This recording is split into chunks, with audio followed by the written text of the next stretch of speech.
زائرین محترم، خیمہ گاہ حسینی میں ہم لوگ بیٹھے ہوئے ہیں۔ جس جگہ پر ہم بیٹھے ہوئے ہیں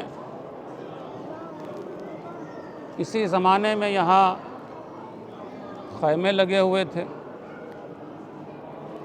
یہ پورا حصہ جو آپ کو نظر آ رہا ہے اسے خیمہ گاہ حسینی کہا جاتا ہے۔ آپ لوگ اس دروازے سے اندر داخل ہوئے، پہلا خیمہ کس کا خیمہ ہے؟ مولا عباس علیہ السلام کا خیمہ۔ پھر اس کے بعد اسی راستے سے آپ ہوتے ہوئے اندر جائیں گے، امام حسین کا خیمہ۔ امام حسین کے خیمے سے بالکل سٹا ہوا جو خیمہ ہے وہ جناب زینب سلام اللہ علیہا کا خیمہ۔ اسی راستے سے اب آگے بڑھیں گے، بیمار کربلا سید سجاد کا خیمہ۔ اس کمرے کے اندر آپ جائیں گے، جو پردہ پڑا ہوا ہے لیڈیز کی طرف سے، اس کے اندر جناب قاسم علیہ السلام کا خیمہ۔ اس سے جو ہے پورا خیمہ گاہ حسینی کہا جاتا ہے۔ امام حسین علیہ السلام جب یہاں پہنچے تھے تو ماشاءاللہ بہت سارے خیمے یہاں موجود تھے۔ اصحاب کے بھی خیمے تھے، انصار کے بھی خیمے تھے، بنی ہاشم کے بھی خیمے تھے۔ امام حسین علیہ السلام 2 محرم کو جب سرزمین کربلا پہنچے، جیسے کہ میں نے کل بھی وہاں پہ ذکر کیا تھا نہر القمہ کے پاس، تو خیمے پہلے کہاں لگائے گئے تھے؟ وہاں پر نہر القمہ کے پاس۔ اس کے بعد خیمے پھر وہاں سے ہٹا لیے گئے۔ پھر اس کے بعد خیمے جو ہے اسی جگہ پر نصب ہوئے جو آپ دیکھ سکتے ہیں۔ اس زمانے میں زمانے کے راوی نے اپنے احساس سے انہوں نے جو خیموں کے بارے میں انہوں نے لکھا کہ کہاں پہ کون سا خیمہ تھا، تو آج بھی وہ خیمے جو مخصوص خیمے تھے، جیسے مولا عباس کا خیمہ مشہور ہے، امام حسین کا خیمہ، جناب زینب سلام اللہ علیہ کا خیمہ، بیمار کربلا کا خیمہ اور جناب قاسم کا خیمہ، یہ آپ کے نگاہوں کے سامنے جو ہے موجود ہے۔ اب عزیزان گرامی، یہاں سے جو تصور شرط ہے کہ یہی خیمہ گاہ حسینی ہے، اسے خیمہ گاہ حسینی کہا جاتا ہے۔ شب عاشور مادر قاسم اپنے خیمے میں جناب قاسم سے کہہ رہی ہے کہ قاسم، کل تمہیں حسین پر قربان ہو جانا ہے۔ دیکھو، موت سے گھبرانا نہیں ہے۔ جناب زینب سلام اللہ علیہا اپنے خیمے میں اپنے بچے اون محمد کو تیار کر رہی ہے کہ اے اون محمد، موت سے ڈرنا نہیں ہے، کل حسین پر اپنے جان کو قربان کر دینا ہے۔ تمام بیویاں اپنے اپنے خیموں میں اپنے بچوں کو تیار کر رہی ہیں۔ عزیزان گرامی، بیمار کربلا اپنے خیموں میں بیمار بھی ہیں، لیکن اس کے باوجود عبادت میں مشغول ہیں۔ جناب زینب سلام اللہ علیہا اپنے خیمے میں نماز شب ادا کر رہی ہے۔ خیمہ گاہ حسینی میں جیسے ہی نماز صبح کا وقت آیا، ایک مرتبہ حسین نے کہا کہ علی اکبر، نماز کا وقت ہے، ذرا اذان دے دو۔ عزیزان گرامی، یہی وہ خیمہ گاہ حسینی ہے کہ اس کے بارے میں بیان کیا جاتا ہے کہ جناب علی اکبر نے اسی خیمہ گاہ حسینی سے اپنی آواز کو بلند کیا اور کہا اللہ اکبر۔ بس تصور شرط ہے عزیزان گرامی، بہت گریہ کریں گے کہ آپ کون سے مقام پر بیٹھے ہوئے ہیں کہ جہاں خیمہ گاہ حسینی، یہاں خیمے لگے ہوئے تھے۔ عزیزان محترم، جیسے اس اذان کی آواز کو جناب زینب نے سنا، جناب زینب نے ندا دی کہ اے فضہ ادھر آ جاؤ، ام کلثوم، اماں رباب، ام لیلہ، تمام بیویاں ہمارے خیموں میں آ جائیں۔ تمام بیویوں کو جمع کیا، تمام بیویوں نے اپنے سر کے بال کھولے، جناب زینب نے کہا کہ میرے علی اکبر کے لیے دعا کرنا۔ ادھر جناب زینب نے فضہ سے کہا کہ فضہ ارے جاؤ، اور جانے کے بعد میرے بھیا حسین سے کہہ دو کہ علی اکبر سے کہے کہ حسین کی تمام بہنیں خیمے میں جمع ہو چکی ہیں، حسین کی تمام بہنیں علی اکبر کی اس اذان کی آواز کو سننا چاہتی ہیں۔ اب عزیزان گرامی، امام حسین علی اکبر کے پاس آئے، کہا کہ علی اکبر میری بہنیں تمہاری پھوپھیاں خیموں میں جمع ہو چکی ہیں، علی اکبر ذرا بلند آواز سے آذان دو۔ ازادار 3 دن کا بھوکا پیاسا علی اکبر، بس جتنی طاقت ہے علی اکبر نے کوشش کی آذان دینے کی۔ جناب علی اکبر نے ایک جملہ کہا کہ بابا آپ تو امام ہیں، آپ دعا کر دیجئے کہ میری اس اذان میں اتنی طاقت پیدا ہو کہ میری اس اذان کی آواز کو ادھر خیموں میں آپ کی بہنیں سنیں اور ادھر مدینے میں میری بہن فاطمہ زغرا اس اذان کی آواز کو سنیں۔ عزیزان گرامی، جناب زینب بیان کرتی ہے کہ جب بھی علی اکبر کا تذکرہ ہو، جب بھی علی اصغر کے مصائب کو بیان کی جائے تو اس طریقے سے گریہ کیا کرو کہ جیسے ایک ضعیف ماں ارے اپنے جوان بیٹے پر گریہ کرتی ہے۔ اجرکم اللہ، خدا آپ کو کسی غم میں نہ رلائے سوائے غم سید الشہداء کے۔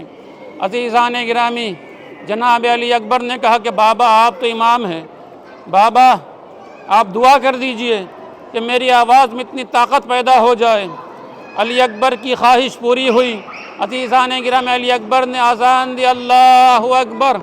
ایک مرتبہ علی اکبر کی اذان کی آواز فضا میں تیرتی ہوئی مدینہ کے گلیوں میں پہنچی، اور جیسے ہی فاطمہ صغرا نے اس اذان کی آواز کو سنا، عصا کا صحرا لیے ہوئے گھر سے باہر آئی، کہا ام سلمہ کے گھر میں گئی، کہا کہ ام سلمہ ارے جلدی باہر آؤ، ارے میرا بھیا علی اکبر آ گیا ہے، ارے مجھے لینے کے لیے آیا ہے۔ ہاں عزیزان محترم، کربلا کے میدان میں اذان ہوئی، امام حسین علیہ السلام نے نماز ادا کی۔ امام حسین کا چاہنے والا صحابی سعید امام حسین کے سامنے کھڑا ہو گیا، ادھر سے تیر چلا، سعید تمام تیروں کو اپنے جسم پر لیا، ادھر امام حسین کی نماز تمام ہوئی، ادھر سعید زمین پر گرے، حسین آگے بڑھے، سعید کے جسم سے تیر کو نکالنا چاہتے ہیں، سعید نے کہا نہیں مولا نہیں، ارے تیروں کو ایسے رہنے دیجئے، ارے میں آپ کے نانا سے اسی طریقے سے ملاقات کرنا چاہتا ہوں۔ ہاں عزیزان گرامی، ہر ایک شہید حسین پر اپنی جان قربان کر رہا ہے۔ انصار گئے، شہید ہو کر آ گئے۔ عزیزان گرامی، جناب قاسم گئے۔ عزیزان گرامی، روایتیں آپ سنتے رہتے ہیں کہ جب تک قاسم زین پر تھے، قاسم تھے، جب قاسم زین پر زمین پر آیا تو تقسیم ہو گیا۔ عزیزان گرامی، امام حسین علیہ السلام جب قاسم کا لاشا نظر نہیں آیا تو ایک بلندی پر چڑھے، 2 مرتبہ حسین نے آواز دی کہ اے قاسم کہاں ہو، آواز دو۔ عزیزان گرامی، ایک مرتبہ حسین کو جلال آیا، حسین ایک بلندی پر چڑھے اور کہا کہ قاسم امام وقت بلا رہا ہے، ارے آواز دو۔ بس یہ سننا تھا کہ قاسم کے لاش کے ٹکڑے ارے فضا میں اچھلنے لگے، ہر ٹکڑے سے آواز آئی لبیک یا ابن رسول اللہ، السلام علیکہ یا ابا عبداللہ، مولا میرا سلام قبول کیجئے۔ ہاں عزیزان محترم، ہر ایک شہید کے لاشے پر حسین پہنچتے تھے۔ امام حسین نے جناب زینب کو بلایا کہ زینب آ جاؤ، ذمہ داریاں سنبھال لو، ارے میں لاشا لاتا رہوں گا، تم ماتم کرتے رہنا، ارے اس لیے جب تک میں زندہ ہوں ارے ماتم کر لینا، اس لیے کہ میرے شہادت کے بعد ارے ہاتھ پتے گردن باندھ دیے جائیں گے، ارے ماتم کرنے کا موقع نہیں ملے گا، ارے پشت پر تازیانے لگائے جائیں گے۔ عزیزان گرامی، یہی وہ خیمگاہ حسینی ہے کہ آخری وقت میں مصائب کو چھوڑتے ہوئے کہ امام حسین علیہ السلام اس خیمہ گاہ حسینی سے نکلنا چاہتے ہیں تو کوئی سوار کرنے والا نہیں ہے۔ ارے زینب سی بہن سے اس منظر کو دیکھا نہ گیا۔ زینب قریب آئی، کہا کہ بھیا بہن موجود ہے سوار کرنے کے لیے۔ زینب نے حسین کو سوار کیا، عزادار و ذوالجناح ہے کیا آگے نہیں بڑھتا۔ حسین نے کہا کہ ذوالجناح مجھے معلوم ہے کہ تو بھی کئی روز کا بھوکا پیاسا ہے، ارے آخری زحمت ہے۔ عزیزان گرامی، ذوالجناح نے اپنے سر کو نیچے جھکا لیا۔ اب جب حسین نے زمین کی طرف دیکھا تو کیا دیکھا کہ 4 سال کی بچی گھوڑوں کے ٹاپوں سے لپٹی ہوئی ہے۔ حسین گھوڑے سے نیچے آئے، سکینہ فریاد کرنے لگی، اے بابا نہ جائیے، جو بھی گیا ہے وہ واپس نہیں آیا۔ حسین نے سکینہ کو اپنے سینے سے لگایا۔